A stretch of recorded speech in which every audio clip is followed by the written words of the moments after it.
Alléluia. Vous êtes heureux d'avoir un Seigneur merveilleux comme Jésus? Ben, je peux vous dire que moi aussi. Parce que sans lui, nous ne sommes rien du tout. Avec lui, nous avons tout. Et je suis heureux de me retrouver parmi vous pour louer, adorer le Seigneur, le voir présent au milieu de vous, le voir agir par son esprit, le sentir agir dans nos cœurs. À lui la gloire. Ce matin, il nous a déjà fait du bien. Enfin, moi, il m'a déjà fait du bien. Il va encore nous faire du bien parce que sa parole nous a été donnée pour nous faire du bien. Vous savez que la parole, c'est Jésus. Jésus a été envoyé par le Père pour nous faire le plus grand bien. Et chaque fois que nous ouvrons cette parole, n'oublions jamais qu'elle est sortie du cœur du Père pour nous. Que chaque fois que nous lisons cette parole, le Saint-Esprit est à l'œuvre pour nous faire du bien. Parce que Dieu veut notre bien. Il veut notre perfection, il veut notre sainteté, il veut que nous soyons à l'image de son Fils. Regardez dans l'Épître aux Colossiens ce que le Seigneur nous montre. Les chrétiens de la ville de Colosse.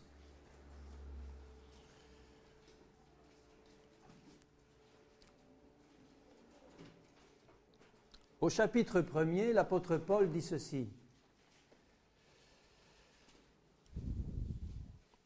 Au verset 6.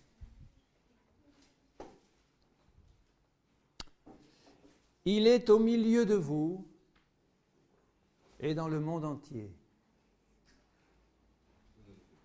Il porte des fruits et il va grandissant.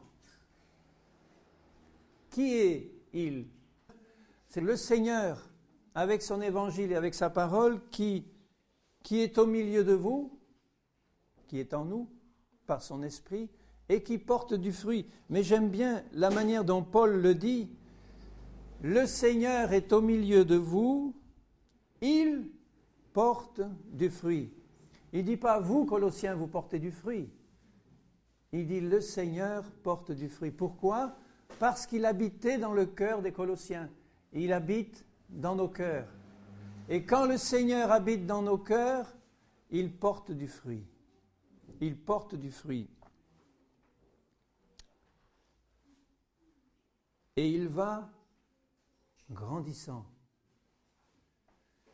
Le Seigneur va grandissant et il ajoute, comme c'est le cas parmi vous. Est-ce que c'est le cas parmi vous, bien-aimés? Est-ce que le Seigneur porte du fruit et qu'il va grandissant? Amen. C'est son plan. Si nous sommes dans son plan et si nous restons dans la foi attachés au Seigneur, il est au milieu de nous et il porte du fruit et il va grandissant. Et il ne s'arrêtera pas tant que l'œuvre du Seigneur ne sera pas pleinement manifestée dans nos vies. Nous savons que l'œuvre du Seigneur, elle a été parfaitement accomplie en Jésus. Il a tout accompli. Et s'il va grandissant, ce n'est pas pour finir d'accomplir son œuvre, elle est déjà accomplie.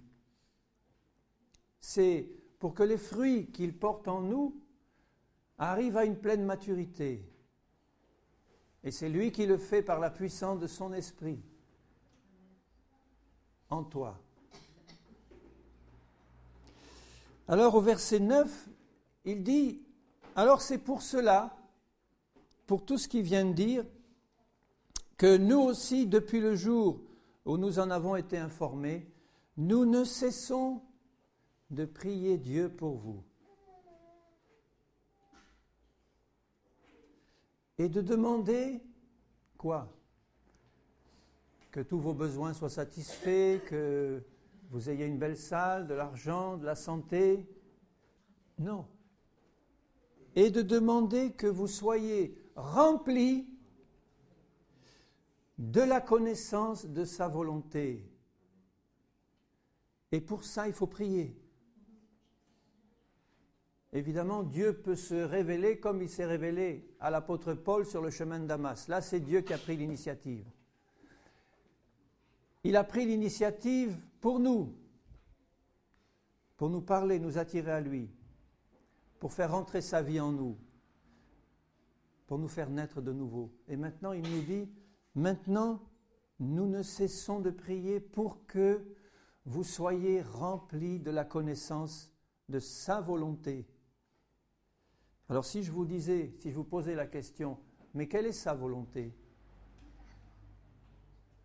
pour toi personnellement?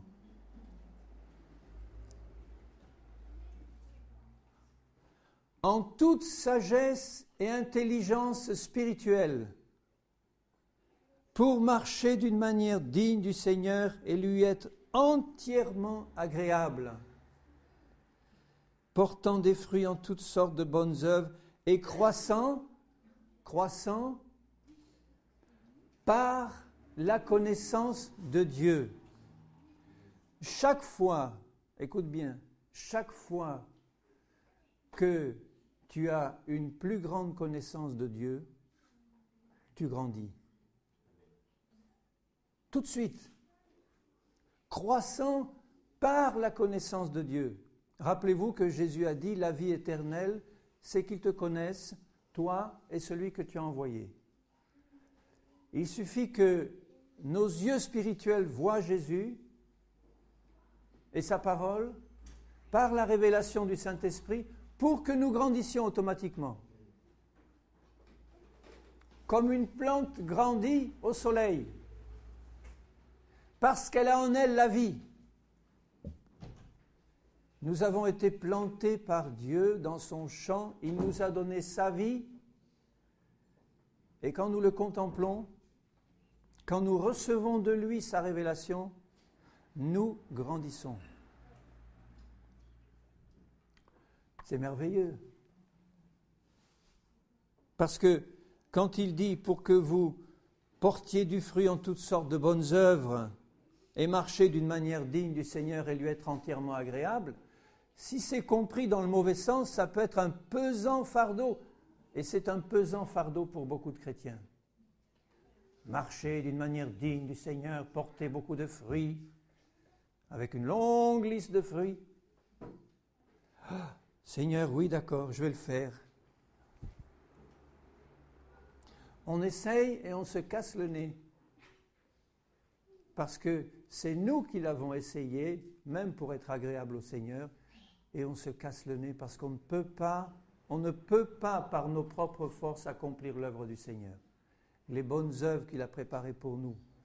Nous y entrons parce que c'est lui qui les a préparées, c'est lui qui nous y fait entrer, c'est lui qui agit en nous par son esprit pour nous faire porter ses fruits et nous faire pratiquer ses bonnes œuvres, parce que nos yeux sont sur lui et que nous sommes remplis de foi dans la puissance qui agit en nous. Paul dit, je le fais par la puissance qui agit en moi, qui agit puissamment en moi. Sa force est celle du Saint-Esprit. Regardez ce qu'il dit, je le relis. Au verset 9, c'est tellement important. Nous ne cessons de prier Dieu pour vous, de demander que vous soyez remplis de la connaissance de sa volonté pour marcher d'une manière digne du Seigneur.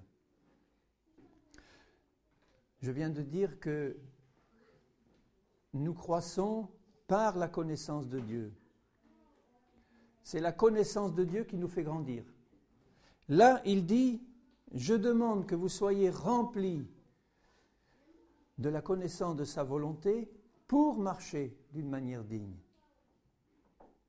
À partir du moment où tu reçois la révélation de la volonté de Dieu pour toi, tu marches d'une manière digne de lui. C'est normal. Comment est-ce que tu peux marcher si tu n'as pas la révélation de sa volonté pour toi? Nous marchons dans la nuit, dans les ténèbres. Tandis que si nous recevons la révélation de sa volonté pour nous, nous marchons dans sa volonté, parce que nous lui appartenons. Nous avons sa vie en nous. Il ne nous laisse pas dans l'ignorance au sujet de ce que nous avons à faire. Il nous montre sa volonté pour que nous marchions dedans. Et regardez ce qu'il dit un peu plus bas. Fortifié, au verset 11, à tous égards par sa puissance glorieuse, en sorte que vous soyez toujours et avec joie persévérants et patients. Pourquoi est-ce que vous êtes à ce moment-là persévérants et patients? Parce que vous avez été fortifiés par sa puissance glorieuse, parce que vous avez reçu la révélation de sa volonté, parce que la lumière s'est faite, on a tout compris, on est là, on a compris ce que Jésus a fait et ce qu'il fait en nous.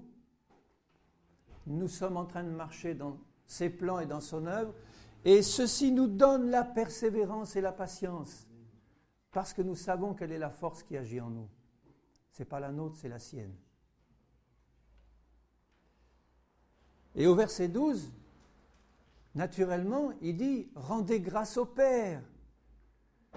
Tout nous a été donné par le Père, en Jésus, par l'action du Saint-Esprit dans nos vies, reçu par la foi.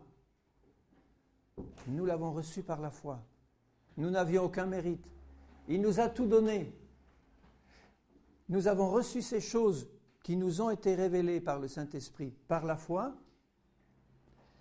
La lumière se fait, nous sommes dans l'allégresse et nous rendons grâce au Père qui nous a rendus capables. Moi, je n'étais pas capable de rien, que de faire des bêtises. Je me croyais capable de beaucoup de choses, mais Dieu m'a montré que j'étais un incapable fini.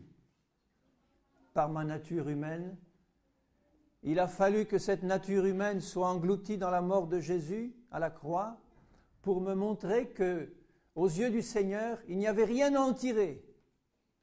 N'essaye pas de tirer quelque chose de ta nature personnelle.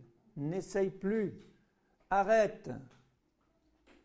Le Seigneur ne veut pas raccommoder. Il a tué cette vieille nature une fois pour toutes en Jésus. Et il veut la tuer en toi dans toutes ses manifestations. Chaque fois qu'elle a encore tendance à se manifester, Dieu veut te montrer qu'elle est morte en lui, si tu crois ce qu'il dit, et que tout ce que tu as à faire, c'est de recevoir la révélation du Saint-Esprit sur cette mort de ta vieille nature. Nous avons des origines différentes. Il y en a qui ont eu une vie épouvantable dans le passé. Des péchés horribles, une naissance dans un milieu épouvantable, abandonné de tous, rejeté dans le péché jusqu'au cou, meurtrier, prostitué, tout. Quand ils arrivent au Seigneur, ils se voient à côté d'autres qui sont venus de bons milieux tranquilles, avec des familles paisibles, où il y a eu du péché, mais enfin pas trop. Et la tendance charnelle, pour les uns comme pour les autres, c'est de se comparer. Ou de dire, oh, avec le passé que j'ai, je vais en avoir du mal à avancer avec le Seigneur. Si j'avais eu sa vie, ça irait mieux. Si tu raisonnes comme ça, bien-aimé, c'est que tu n'as pas encore vraiment compris qu'aux yeux du Seigneur, il n'y a pas de bons et de mauvais pécheurs, il n'y a que des pécheurs pourris. Et que toi qui es venu d'un milieu un peu meilleur, où tu n'as pas eu autant de gros péchés, si tu avais vécu comme celui qui sort des bas-fonds, tu aurais peut-être fait pire. Et Dieu veut te montrer, il veut nous montrer que notre vieille nature, elle est aussi pourrie pour les uns que pour les autres. Complètement pourrie, souillée par le péché depuis Adam. Et ça n'a fait que s'accumuler. Mais quand nous arrivons à Jésus, 2 Corinthiens 5, il fait de nous de nouvelles créations en lui. Il engloutit dans sa mort toute ma nature passée, terminée. Arrêtons de nous laisser influencer par toutes ces doctrines charnelles ou démoniaques qui circulent maintenant. sur la guérison intérieure, sur ces machins-là, sur les pratiques psychologiques du chrétien, etc. Ce ne vient que de la chair au mieux ou du malin. Pour nous essayer de nous faire trouver des solutions qui nous écartent de la simplicité de l'évangile de Jésus-Christ. Le Seigneur nous a donné un évangile tout simple, qui veut nous révéler par son esprit. Il veut nous faire comprendre que nous étions complètement pourris de notre nature personnelle et qu'il nous a aimés dans cette situation-là et qu'il n'a pas eu d'autre solution que de mourir pour nous. Et en mourant pour nous, il nous a entraînés dans sa mort. Ça règle bien le problème de ma nature passée. Ça règle tout, à condition que tu en reçoives la révélation par le Saint-Esprit. Il ne faut pas que ce soit des paroles qui restent au niveau de ton oreille ou de ta tête, mais que tu pries, y compris pour toi et que tu pries pour moi, pour que nous soyons remplis de la connaissance de sa volonté, que son Esprit nous révèle qu'en Christ, il t'a pris, il t'a prise et il t'a fait mourir en lui. Englouti, terminé. Un cadavre n'a plus de mauvais désirs. Un cadavre n'est plus tenté par ce monde, pas vrai? Essayez un peu. Un cadavre n'est plus tenté. Un cadavre est dans le trou. Nous y avons été 3 jours avec Jésus, et quand il est ressuscité, gloire à Dieu, nous sommes aussi ressuscités. Il nous a créés à neuf. Garde bien ça dans ta tête et dans ton cœur. Quand Jésus est ressuscité par la puissance de Dieu, il a ressuscité en lui tous ceux qui croiraient jusqu'à la fin des temps. Il connaît d'avance tous ceux qui vont répondre oui à son appel. Et au moment où Jésus est ressuscité, il a laissé au fond du trou cette vieille nature de péché complètement pourrie, destinée à la mort. Et quand lui a été ressuscité par la puissance de Dieu et du Saint-Esprit, il nous a créé une nature nouvelle en lui, créée, dit la parole, dans une justice et une sainteté que produit la vérité. Alors comment? Ça ne veut pas dire qu'il faut négliger le péché que je peux encore commettre aujourd'hui. Ça, c'est le travail de sanctification pratique qui se fait dans la foi et dans la compréhension de ce que je suis déjà en Christ. À mesure qu'il me révèle ce que je suis en lui, pour lui, mais en lui, il me le révèle, la lumière se fait et je marche dans cette lumière et je me regarde comme lui me voit et ça me donne, par la foi en lui, la puissance, sa puissance de combattre et de résister au péché dans une victoire totale. Parce que la loi de l'esprit de vie en Jésus-Christ m'a libéré de la loi du péché et de la mort qui est dans mes membres. Elle y est. Le péché n'a jamais été éliminé. Nous avons été coupés de sa puissance. Il nous a délivrés de son esclavage par la loi de l'esprit de vie qui habite en nous par le Saint-Esprit.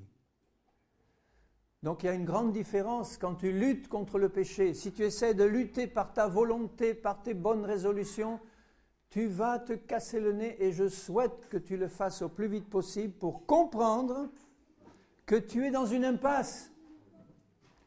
Tu dois revenir à Jésus et à sa parole et lui dire « Seigneur, révèle-moi ce que tu as fait pour moi. Révèle-moi ce que tu as fait de moi en toi. Tu as fait de moi une nouvelle création. » C'est toi qui le dis. Révèle-moi cette chose-là. Tu peux entendre cette parole. Toutes choses anciennes sont passées. Tu es une nouvelle création en Christ. Tu entends ça et tu dis oui, oui, amen. Et puis tu retournes dans tes ornières. Non, tu le fais parce que tu n'as pas eu la révélation que c'est vrai pour Dieu. Donc tu dois t'arrêter un moment, demander la prière ou prier toi-même le Seigneur en disant « Seigneur, j'en ai assez de lutter par mes forces pour maîtriser cette chair qui se manifeste constamment. J'ai besoin de recevoir une révélation profonde, complète de ce que je suis en toi. Tu me le dis, je le lis bien, mais je n'ai pas encore compris, Seigneur. J'ai besoin que tu me le révèles par ton esprit. Et si tu pries de la manière dont Paul le dit, je ne cesse de prier pour que vous soyez remplis de la connaissance de sa volonté en toute intelligence et sagesse. Comme c'est le désir de Dieu de te révéler ces choses, ça ne va pas tarder. Mais ne fais rien d'autre sans avoir eu cette révélation. À partir du moment où tu as la révélation, tu sais dans ton cœur par le Saint-Esprit que tu es vraiment une nouvelle création en Jésus. Il n'y a plus rien de ta vie passée aux yeux du Seigneur. Plus rien. Toutes choses anciennes sont passées, toutes choses sont devenues nouvelles en Christ.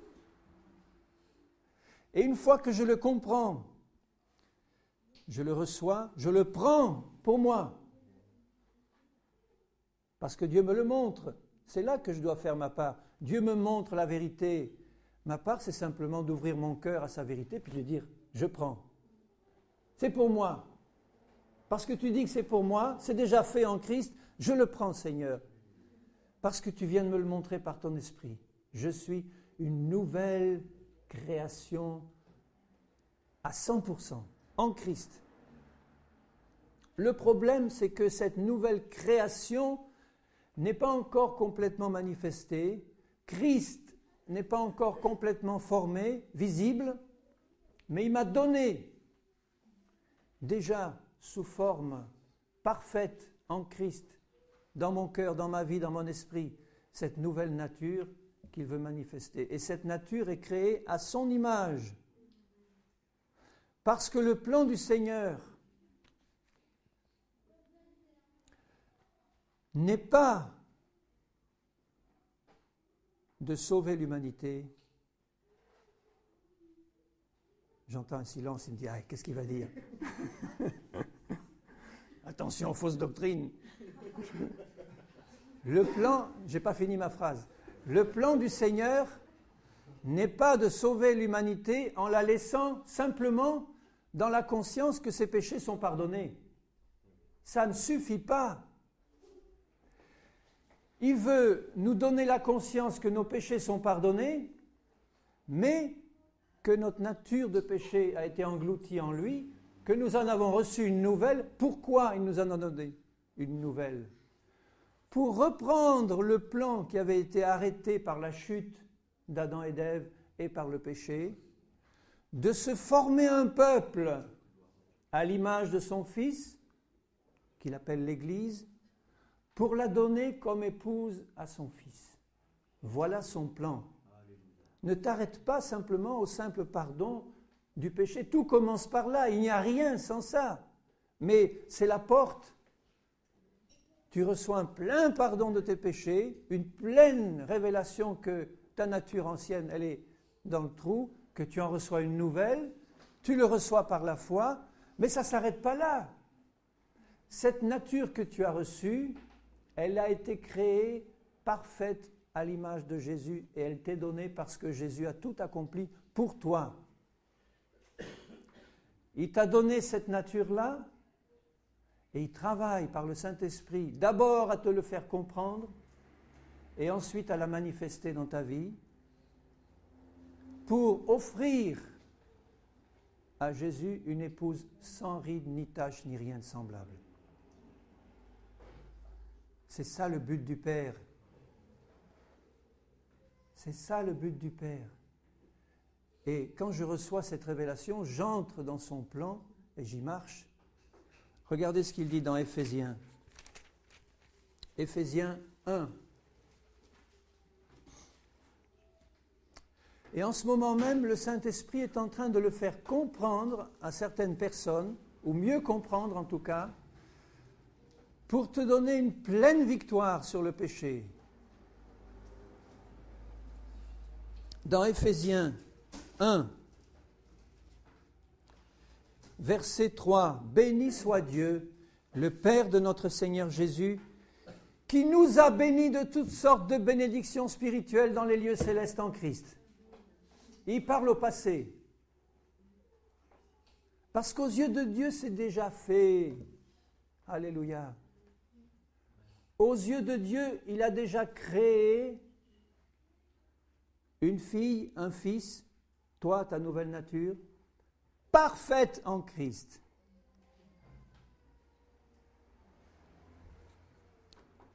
En lui, Dieu nous a élus, verset 4, avant la fondation du monde, pour que nous soyons saints et irréprochables devant lui.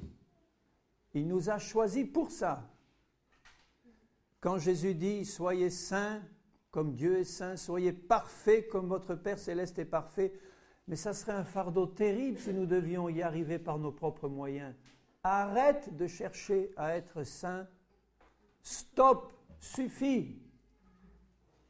Comprends qu'en Christ, tu as été rendu saint, parfait, et qu'il te fait ce cadeau pour que tu le reçoives par la foi. Que son esprit manifeste cette sainteté que Jésus a accomplie pour toi. Quand Jésus est venu sur la terre, il est dit que lui seul a accompli la loi de Dieu parfaitement. Il ne l'a pas accompli pour lui, il l'a accompli pour nous en lui. Il a tout accompli pour nous. Et comme nous sommes en lui, il l'a fait pour nous. Pour que tout soit reçu comme une grâce, que personne ne se glorifie en disant « Seigneur, tu vois, lui là, bon, il n'est pas capable de se lever à 3 heures du matin tous les jours, de jeûner 8 jours par semaine et de ne manquer aucune réunion et d'être fidèle depuis 20 ans à toutes les réunions, de payer sa dîme et tout. Ah, Seigneur, non, il n'est pas capable, mais je te remercie de ce que tu as... Est-ce que moi, je suis capable de ça? Hein? Ça vous rappelle quelque chose?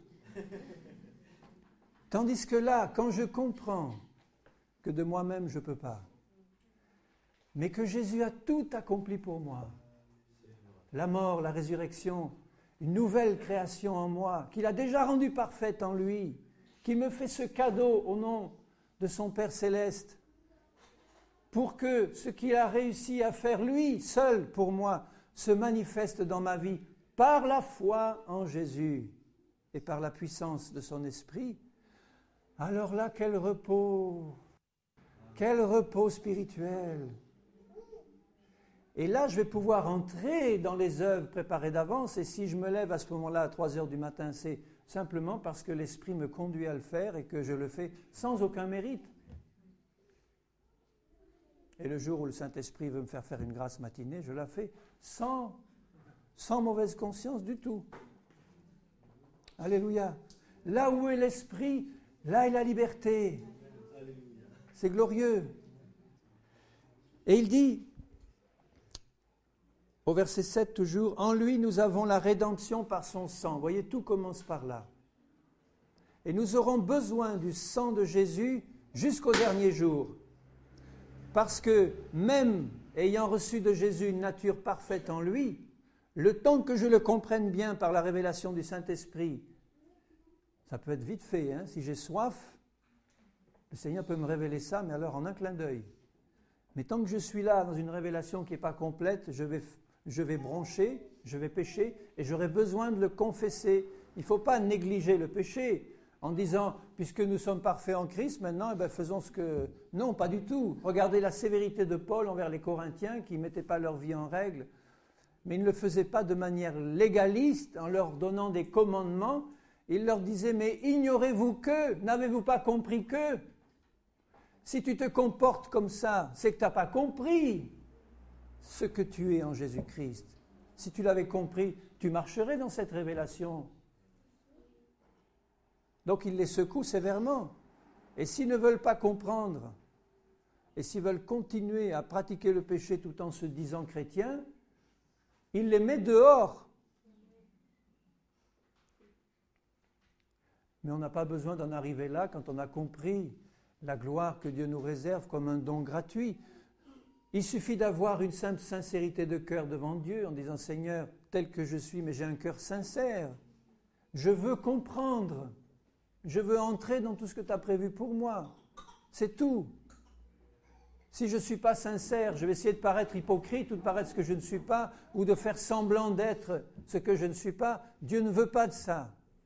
Dieu veut que j'arrive sincèrement en disant, Seigneur, je n'ai pas encore bien compris, je veux comprendre. Ouvre mon cœur, Seigneur. Et ayant cette attitude d'honnêteté devant Dieu, il va faire la lumière, parce que ça revient à dire, Seigneur, j'ouvre mon cœur. Et quand j'ouvre mon cœur, la lumière de Dieu rentre. Alors regardons ce qu'il dit.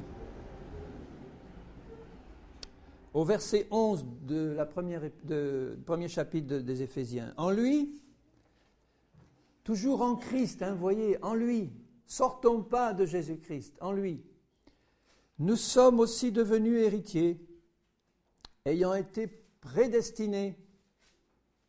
Dieu prédestine ceux qu'il connaît d'avance qui vont dire oui. Il n'y a pas de prédestination arbitraire de Dieu qui décide que les uns seront sauvés, les autres ne seront pas sauvés. Il prédestine simplement ceux qui sait qui vont répondre oui. C'est tout.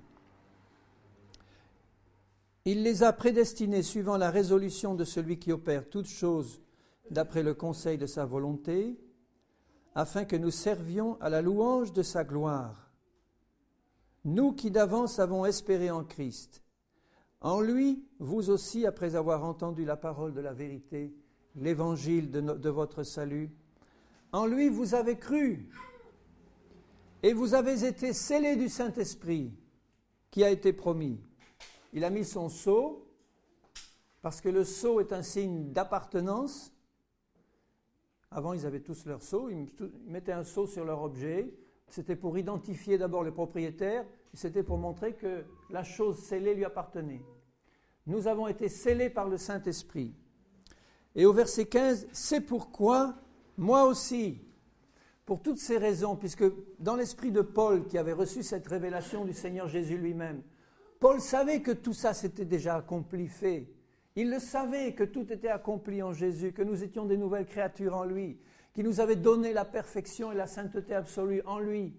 Il le savait, donc il dit, c'est pourquoi moi aussi, ayant entendu parler de votre foi au Seigneur Jésus et de votre amour pour tous les saints, je ne cesse de rendre grâce pour vous, faisant mention de vous dans mes prières, afin que, les prières de Paul, qu'elles soient les nôtres, afin que le Dieu de notre Seigneur Jésus-Christ, le Père de gloire, vous donne un esprit de sagesse et de révélation dans sa connaissance, pas dans l'arbre de la connaissance du bien et du mal. Toutes ces doctrines étrangères qui sont prêchées aujourd'hui sur la pensée positive, les paroles positives, la visualisation et toutes ces choses, ce sont des choses qui viennent de l'arbre de la connaissance du bien et du mal, parce qu'elles remplacent la connaissance de Dieu qui ne vient que par la foi en Jésus et son œuvre parfaite accomplie. Donc si une doctrine qu'on appelle l'Évangile, si une doctrine t'est prêchée et te ramène à Jésus et à son œuvre, elle vient de Dieu. Si elle te ramène à toutes sortes de méthodes et de techniques qui peuvent être très puissantes et accomplir même des miracles et des prodiges, elles ne viennent que de l'arbre de la connaissance du bien et du mal, c'est-à-dire de Satan lui-même.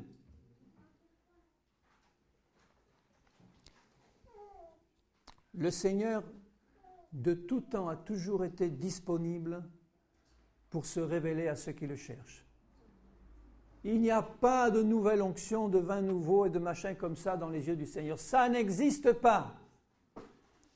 Ce qui existe, c'est une disponibilité permanente du Seigneur à se révéler dans toute sa plénitude à ceux qui le cherchent et à leur révéler Jésus et sa parole.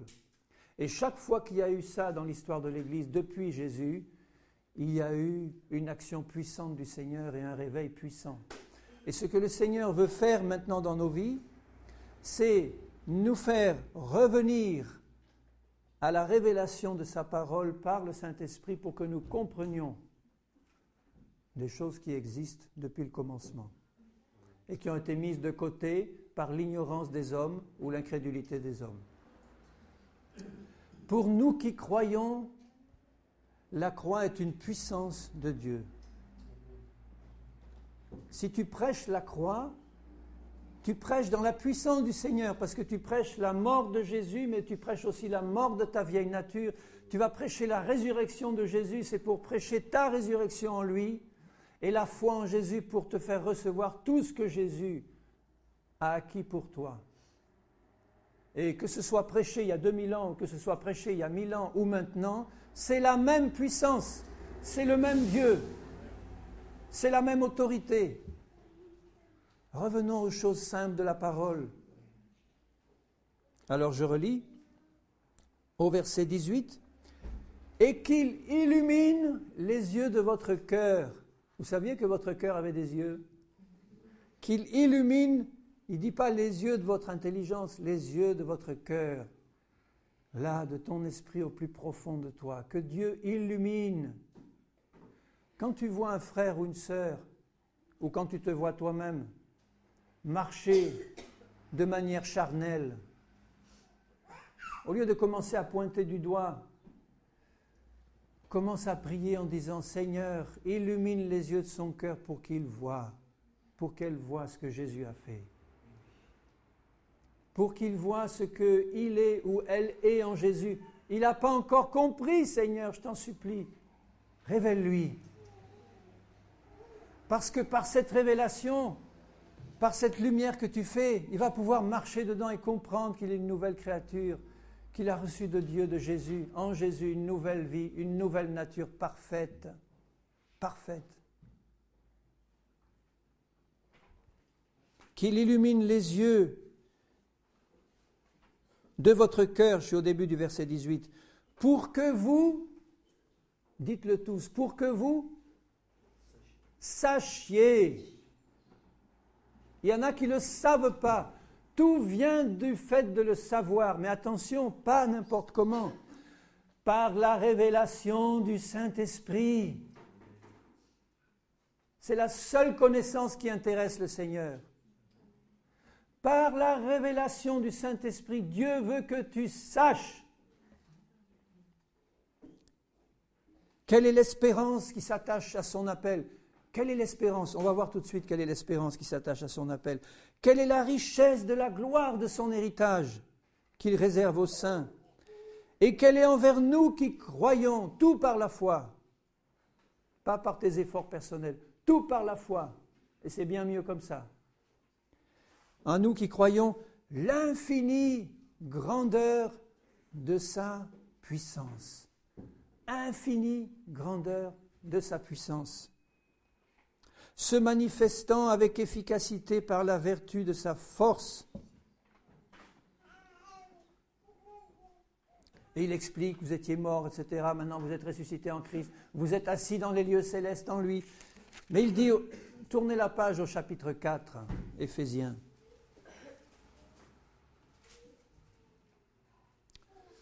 Quand il commence en disant, vous voyez tout ce que je vous ai expliqué là. Donc, je vous exhorte, donc, ne prêchons pas la parole en dehors de son contexte. Si vous prêchez ça en dehors de son contexte, ça va devenir légaliste. Parce que je vous exhorte dans le Seigneur de marcher d'une manière digne de la vocation qui vous a en toute humilité, douceur, avec patience, vous supportant les uns les autres, etc. Bon, si c'est prêché juste comme ça, on va essayer de le faire parce qu'on aime le Seigneur et on va se planter, excusez-moi du terme, mais c'est ça, on va se planter parce qu'on a laissé le reste avant, c'est-à-dire la révélation de ce que Jésus a fait et de ce que nous sommes en lui. Et quand j'ai cette pleine révélation, eh bien, tout naturellement, il dit, bon, maintenant que vous l'avez, marchez dedans. Et l'œuvre que tu vas produire, c'est simplement la preuve visible que tu as eu la foi, que tu as compris. La foi sans les œuvres, elle est morte. Tandis que quand tu as reçu par la foi cette révélation, elle va produire les œuvres, tu vas marcher dedans naturellement. Et je dirais même sans effort personnel. Les efforts que tu feras te seront donnés par la puissance du Saint-Esprit. Paul faisait des efforts, nous en faisons aussi, mais pas dans ce sens-là. Je vais m'efforcer d'eux. C'est la puissance de la vie de Dieu qui est en toi qui va te donner la force. Et il ajoute au verset 11, « Et il a donné les uns comme apôtres, les autres comme prophètes, les autres comme évangélistes, les autres comme pasteurs et docteurs, pour le perfectionnement des saints. Là aussi, il faut faire attention comment c'est prêché. Le rôle des ministères ne tient qu'à un seul objectif pour le perfectionnement des saints. Mais comment je vais arriver à perfectionner ces saints, Seigneur? Ce n'est pas par leur propre force, et par leur éloquence ou par leurs belles paroles. C'est parce que eux ont été les premiers à recevoir la révélation de ce que Jésus a fait, de l'évangile de Jésus-Christ tout simplement, et qu'ils l'ont vécu dans leur propre vie. Paul a eu la révélation sur le chemin de Damas, immédiatement. Il a eu la révélation de Jésus, du corps de Christ, etc., de tout. Et c'est parce qu'il a eu cette révélation qu'il a été appelé apôtre et qu'il enseignait. Et il dit, pour le perfectionnement des saints, en vue de l'œuvre du ministère et de l'édification du corps de Christ, jusqu'à ce que nous soyons tous parvenus à l'unité. J'aime beaucoup citer ce verset-là. Jusqu'à ce que nous soyons tous parvenus à l'unité de la foi, l'unité de la compréhension de la parole par la révélation du Saint-Esprit, et l'unité de la connaissance du Fils de Dieu. Il prie et il veut que ces ministères-là soient vraiment remplis du Saint-Esprit et de la révélation eux-mêmes pour leur expliquer par l'onction du Saint-Esprit qui est confirmée dans les cœurs de ceux qui entendent, leur montrer l'œuvre de Jésus, l'œuvre de la croix, l'œuvre du Saint-Esprit, que Jésus a tout accompli, ramener leur attention sur Jésus et sur son œuvre, jusqu'à ce qu'ils aient tous compris. Et qu'en comprenant, ils entrent dans la perfection que Jésus a accomplie pour eux. Vous voyez que tout se fait par la révélation du Saint-Esprit et l'acceptation de l'œuvre de Jésus déjà parfaite. Ça peut se faire en un clin d'œil. Tu peux avoir cette révélation en un clin d'œil et rentrer en un clin d'œil dans la perfection que Jésus a déjà accomplie pour toi, par la foi. Tu n'as pas besoin de passer 20 ans de discipline spirituelle pénible pour atteindre la perfection. Elle est déjà acquise pour toi par Jésus. Alléluia. Et je la reçois par la foi et je dis, Seigneur, je te donne mon corps, je te donne mon être entier. Remplis-moi de cette révélation, je suis en toi, membre de ton corps, maintenant je veux vivre cette révélation. Tu me l'as donnée, je rentre dans tes œuvres. Paul dira même, nous tous qui sommes parfaits.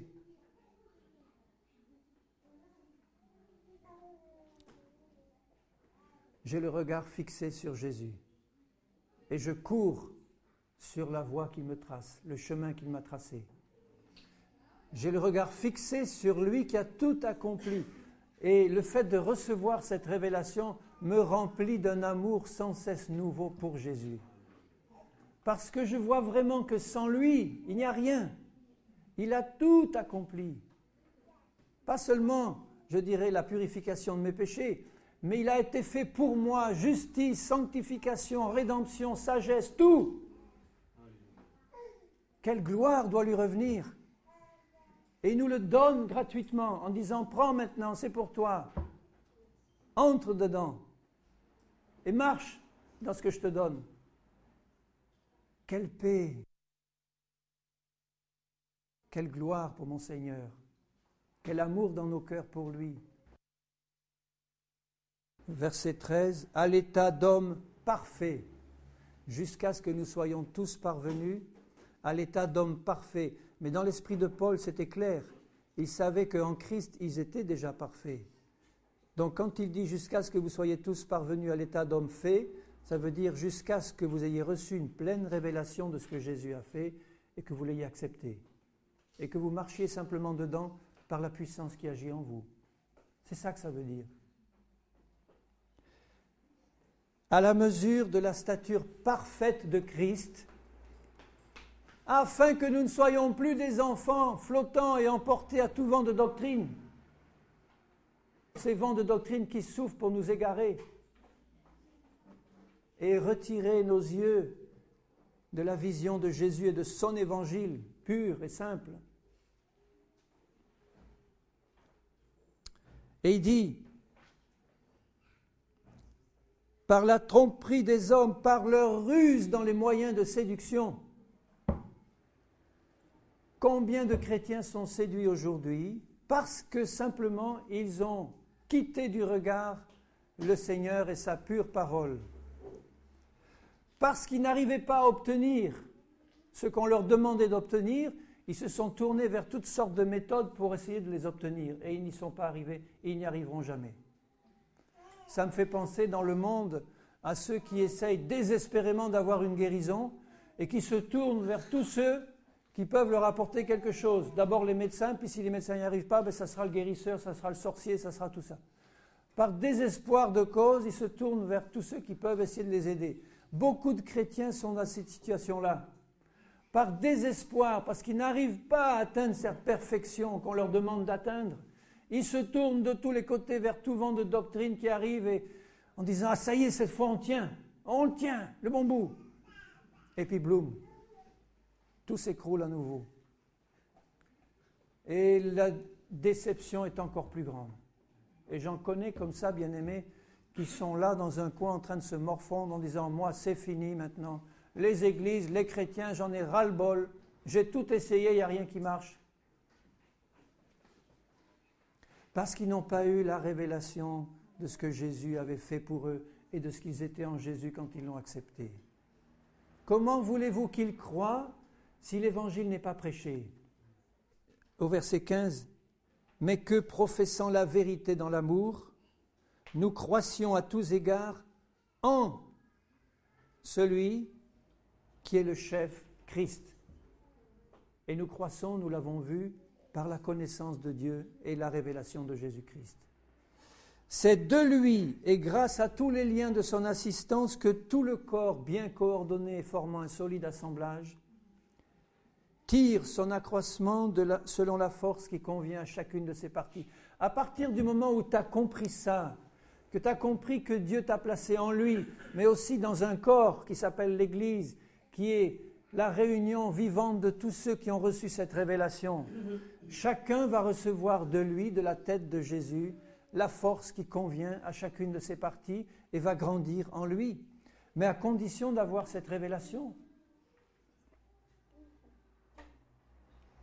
Et au chapitre 5, juste à côté, au verset 25, quand il dit « Marie, aimez vos femmes comme Christ a aimé l'Église »,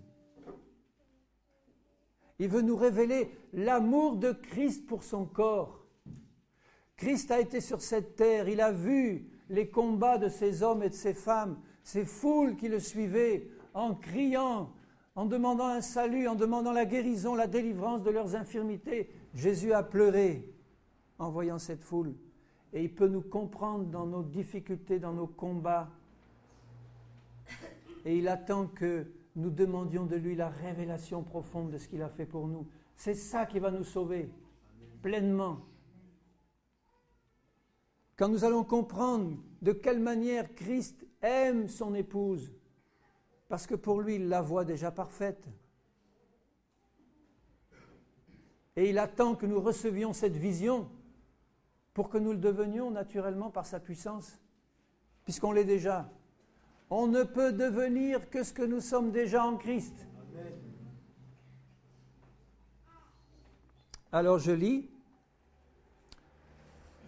Et il s'est livré lui-même pour elle afin de la sanctifier. En ce moment même, Jésus, le divin époux, la tête du corps, qui s'est donné pour nous, il est en train de nous sanctifier par sa parole. Sanctifie-les par ta parole, Seigneur. Il dit à son Père, ta parole est la vérité. À mesure que la lumière se fait, elle nous sanctifie. Pour la sanctifier après l'avoir purifiée par l'eau et la parole, Certaines versions disent par l'eau de la parole. Afin, alors je terminerai par là, mais gardons ça toujours dans le cœur, afin, le but du Seigneur Jésus en ce moment même, afin de faire paraître devant lui cette Église glorieuse, sans tache, ni ride, ni rien de semblable, mais sainte et irréprochable. Et cette Église est déjà ça en lui. Il veut simplement le manifester dans nos vies par la foi en son évangile et en son œuvre déjà accomplie. C'est ainsi que les maris doivent aimer leurs femmes. En passant, c'est aussi une leçon pour nous maris, parce que nous sommes l'image de Christ, notre épouse est l'image de l'épouse, l'Église. Et si nous sommes remplis de cet amour-là de Christ pour son épouse, nous allons l'accepter dans ses faiblesses, nous allons l'accepter dans ses problèmes. La seule chose qui va compter pour nous, c'est de savoir si elle est née de nouveau ou pas. Étant née de nouveau, elle a en elle la nature du bon berger, du Seigneur Jésus, qui travaille à lui révéler ce que Jésus a fait. Et moi, je vais l'aider en intercédant pour qu'elle comprenne. Et elle va en faire autant pour moi. Alléluia. Et là, l'œuvre du Seigneur va se manifester parfaitement. Et ne croyez pas que ça va prendre des siècles. Ça se fait par la révélation du Saint-Esprit si nous prions conformément à la volonté de Dieu. Laissons nos prières s'élargir un peu, où nous pouvons demander bien sûr d'être bénis, d'être guéris, d'avoir un travail, de l'argent. Ça, le Seigneur n'est pas contre ces choses. Mais élargissons nos prières selon le modèle que Dieu nous donne. C'était le but de Paul.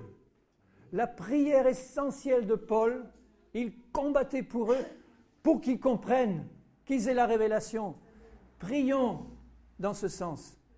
Pour nous, pour les autres, en disant « Seigneur, que ton Église reçoive de toi. » Et nous finissons par cette prière. « Seigneur, mon Père, je te demande que nous tous, nous recevions en abondance cette révélation par le Saint-Esprit de ce que nous sommes en Jésus-Christ. Ô Père, tu l'as accompli. C'est toi qui avais ce plan dans ton cœur. Tu l'as réalisé par ton Fils. Que ton Esprit maintenant nous le révèle et nous fasse entrer dans ce plan pour manifester en nous ta vie parfaite, la perfection de Jésus. Et que ton corps, face à ce monde, Seigneur, qui cherche désespérément le salut, face à ce monde-là, ton corps puisse manifester vraiment ta gloire et la nature de Jésus. Seigneur, bénis-nous tous. Bénis ta parole dans les cœurs. Que rien n'empêche ta révélation. Pour la gloire de ton nom, Seigneur. Au nom de Jésus. Amen. Alléluia.